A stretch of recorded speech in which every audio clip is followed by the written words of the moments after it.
In the late 15th century, the Italian peninsula was home to some of the most powerful and dynamic societies in Europe. The wealth of Genoa, the naval dominance of Venice, the cultural brilliance of Florence, and the immense spiritual and political authority of Rome made the region a center of influence. Italy produced extraordinary thinkers, artists, merchants, and statesmen. Given this remarkable concentration of talent and resources, it might seem inevitable that the Italians would also become major players in the colonization of the Americas after 1492. However, that is not what happened. After Christopher Columbus reached the Americas, the dominant colonial empires that emerged were Spain, Portugal, France, and later England. The Italian states were largely absent from this process. Understanding why requires a closer look at the political, military, geographic, and demographic realities of the Italian peninsula at the time. A peninsula without unity. First, it is important to clarify what Italy meant in the 15th and early 16th centuries. There was no unified Italian state. Political unification would not occur until 1871. In the late 1400s, the peninsula was divided into numerous independent states, including Venice, Florence, Genoa, Milan, the Papal States centered in Rome, and several smaller powers. Each had its own government, ambitions, and rivalries. These states were often in competition with one another. They did not share a unified foreign policy or military structure. Even linguistically, the peninsula was fragmented. What we now call modern Italian developed primarily from the Tuscan dialect spoken around Florence, but many other regional languages and dialects were in use. In contrast, Spain and France were already consolidated monarchies with centralized authority. This political unity allowed them to mobilize resources on a national scale, something the Italian states could not do collectively. The Italian Wars, 1494 to 1559. From 1494 to 1559, the peninsula was engulfed in a prolonged series of conflicts known as the Italian Wars. These wars involved not only the Italian states themselves, but also powerful foreign monarchies, especially Spain and France. Alliances shifted constantly, and cities were besieged, conquered, and reconquered.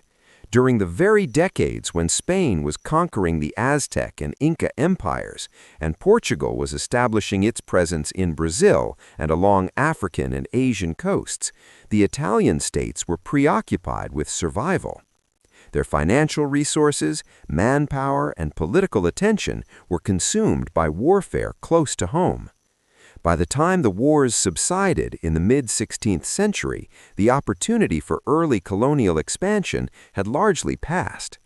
Spain and Portugal had already secured vast overseas empires, gaining access to enormous wealth from the Americas.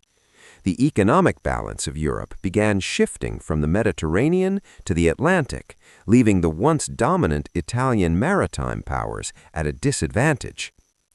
Geographic disadvantages. Another major obstacle was geography.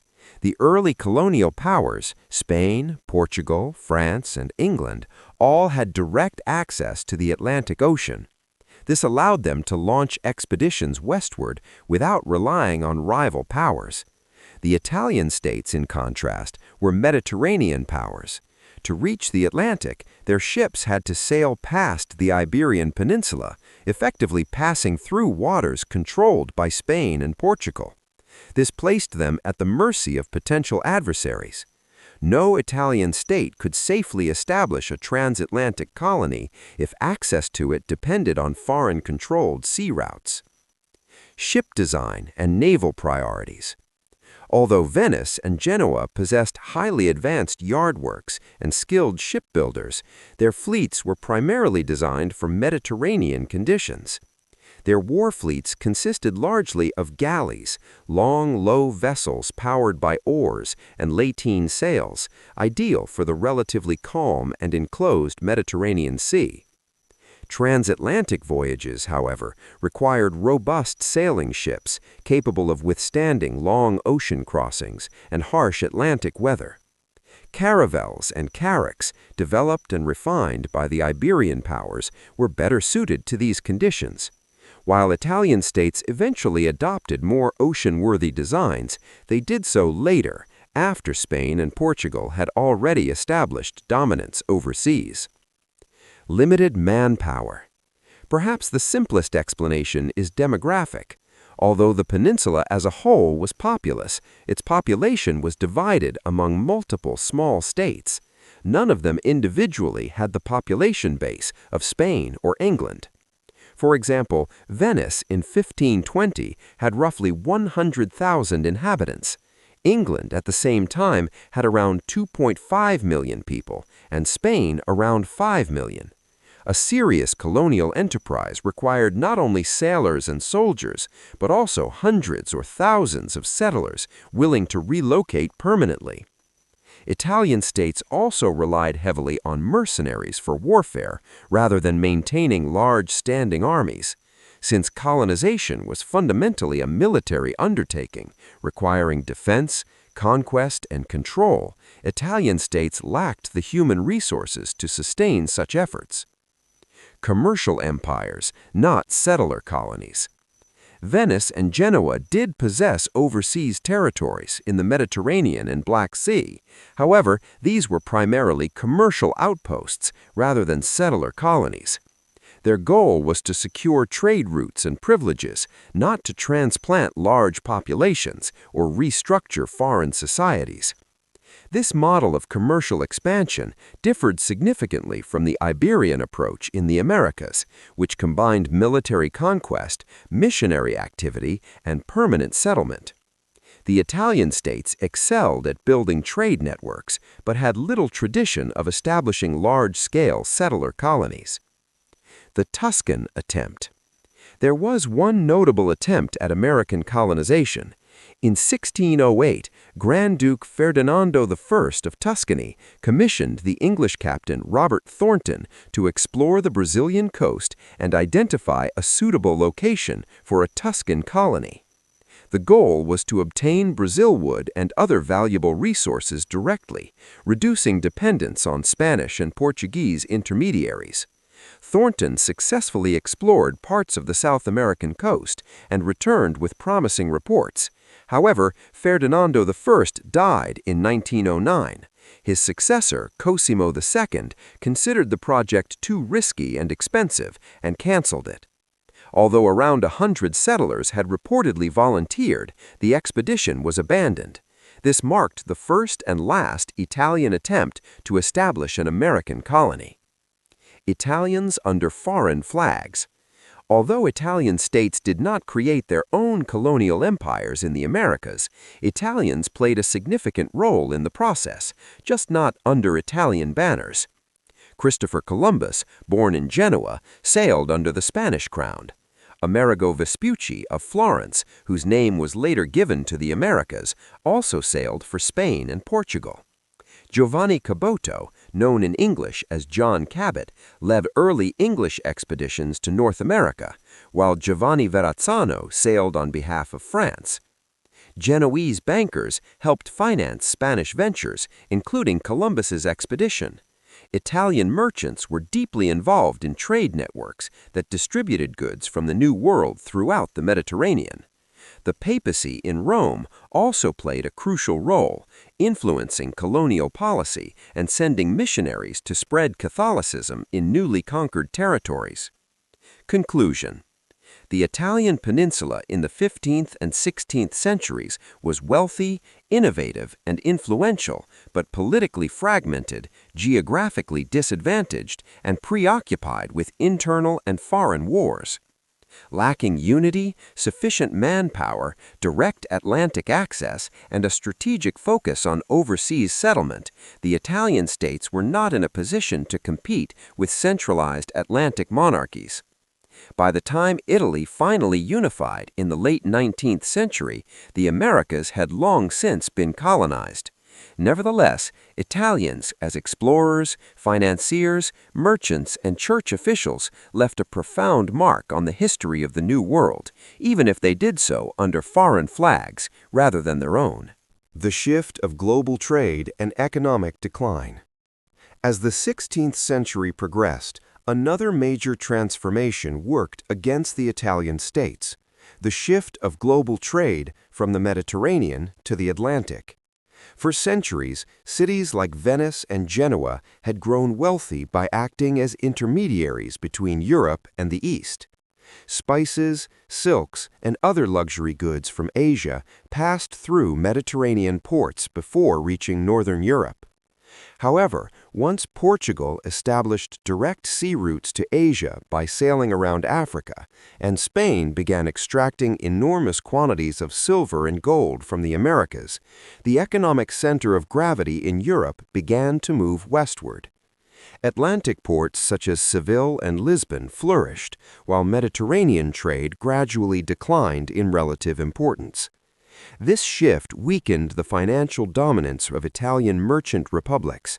Although they remained prosperous for some time, they could no longer compete with the vast influx of American silver that strengthened Spain's global power. The economic incentive structure had changed, and Italy was no longer at the center of it. Political dependence on foreign powers. The Italian wars not only drained resources, but also reshaped the political landscape of the peninsula. By the mid-16th century, Spain had become the dominant foreign influence in much of Italy. The Kingdom of Naples, Sicily, Milan, and other territories fell under Spanish control or heavy Spanish influence. This political dependency further limited any possibility of independent colonial expansion. Italian states were either directly ruled by Spain or closely tied to Spanish interests. It would have been politically unrealistic and potentially dangerous for them to compete with Spanish colonial ambitions in the Americas. In effect, parts of Italy became integrated into the Spanish imperial system rather than developing their own. Internal priorities over overseas ambitions. Unlike Spain or England, the Italian states did not face the same pressures that encouraged overseas expansion. Spain had recently completed the Reconquista and possessed a powerful militant nobility eager for new conquests. England and France were seeking new trade routes and resources to strengthen their monarchies. Italian city-states, by contrast, were primarily commercial oligarchies or regional duchies. Their political elites were merchants, bankers, and aristocrats, whose wealth depended on established Mediterranean trade networks, banking, and manufacturing. They did not have a large landless warrior class pushing for expansion abroad. Moreover, investing in Atlantic colonization would have required enormous upfront costs with uncertain returns. For rulers already managing fragile political balances and recovering from war, such a gamble was difficult to justify. Cultural and strategic orientation. For centuries, Italian maritime powers had focused eastward rather than westward. Venice, for example, built its empire through trade with the Byzantine Empire and the Ottoman world. Genoa maintained strong connections across the Mediterranean and Black Sea. Their knowledge, alliances, and strategic thinking were oriented toward established trade routes, not unknown oceanic frontiers. While Iberian kingdoms invested heavily in navigational innovation and oceanic exploration, Italian states had less incentive to radically shift their strategic outlook. Exploration across the Atlantic required not just ships and sailors, but a fundamental reorientation of geopolitical priorities. For Italy's fragmented and war-weary states, such a transformation never fully materialized. A different path of influence. Although Italy did not establish colonies in the Americas during the early modern period, its influence continued in other ways. Italian engineers, navigators, cartographers, and financiers contributed significantly to European expansion. Renaissance knowledge, mathematics, cartography, ship design, and finance helped enable the very expeditions that reshaped the world. Italian banking families played a central role in European finance, funding monarchies and facilitating long-distance trade. Meanwhile, missionaries from Italian religious orders traveled extensively throughout the Americas, shaping colonial religious and cultural life. In this sense, Italy's impact on the New World was indirect but meaningful. Long-term consequences. By the 17th century, it was clear that the age of Mediterranean dominance had passed. Atlantic empires would define global politics for centuries. Italy, divided and often under foreign influence, would not re-emerge as a unified political force until the 19th century. When Italy finally unified in 1871, the era of American colonization was long over. Instead, unified Italy would turn its attention to Africa during the late 19th and early 20th centuries, attempting to build colonies in places such as Eritrea, Somalia, and Libya, though with far less success than the earlier Atlantic empires. Final reflection. The absence of Italian colonial empires in the Americas was not due to lack of intelligence, skill, or ambition. The peninsula produced some of the greatest navigators and thinkers of the age. Rather, the reasons were structural.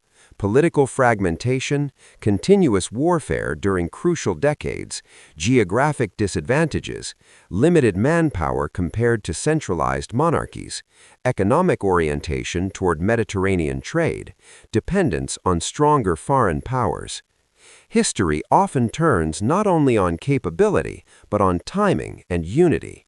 When the opportunity for Atlantic expansion arose, Italy was divided and distracted. By the time conditions stabilized, the world was already claimed. Thus, while Italians helped discover, finance, map, and evangelize the Americas, the Italian states themselves never became colonial empires across the Atlantic.